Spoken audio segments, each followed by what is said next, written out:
తెలంగాణలో 2026-27 పత్తి కొనుగోలు సీజన్ను ఈసారి సెప్టెంబర్ నెల నుంచే ప్రారంభించాలని రాష్ట్ర ప్రభుత్వం కీలక నిర్ణయం తీసుకుంది. పంట చేతికొచ్చే సమయానికి కొనుగోలు కేంద్రాలు సిద్ధంగా ఉండేలా ముందస్తు చర్యలు చేపట్టాలని వ్యవసాయ శాఖ మంత్రి తుమ్మల నాగేశ్వరరావు అధికారులను ఆదేశించారు. హైదరాబాద్లో నిర్వహించిన ఉన్నత స్థాయి సమీక్ష సమావేశంలో మంత్రి మాట్లాడుతూ ప్రారంభించిన 15 నుంచి 30 రోజుల్లోనే రాష్ట్ర వ్యాప్తంగా అన్ని కేంద్రాలను పూర్తి స్థాయిలో అందుబాటులోకి తీసుకురావాలని స్పష్టం చేశారు. ఈ వర్షాకాల సీజన్లో రాష్ట్ర వ్యాప్తంగా సుమారు 46.33 లక్షల ఎకరాల్లో పత్తి సాగు జరగ్గా దాదాపు 25.85 లక్షల టన్నుల దిగుబడి వస్తుందని వ్యవసాయ శాఖ అంచనా వేస్తోంది.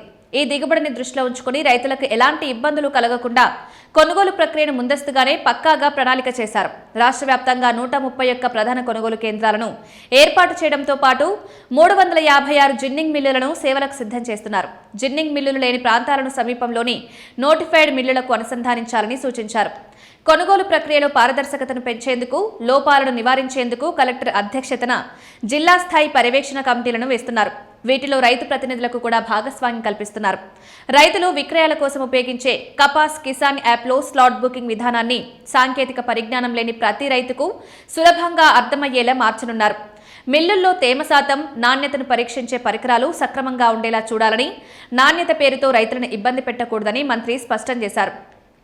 తక్షణ పరిష్కారానికి ప్రత్యేకమైన toll free help line, WhatsApp chatbot సేవలను ప్రారంభించనున్నారు. గత సీజన్లో విజిలెన్స్ విభాగాలు గుర్తించిన తూకం, రసీదులు, చెల్లింపుల లోపాలు ఈసారి పునరావృతం కాకుండా కఠిన చర్యలు తీసుకోవాలని, అవసరమైతే సాయంత్రం 6 గంటల తర్వాత కూడా కొనుగోలు సమయాన్ని పొడిగించాలని మంత్రి యంత్రాంగాన్ని ఆదేశించారు.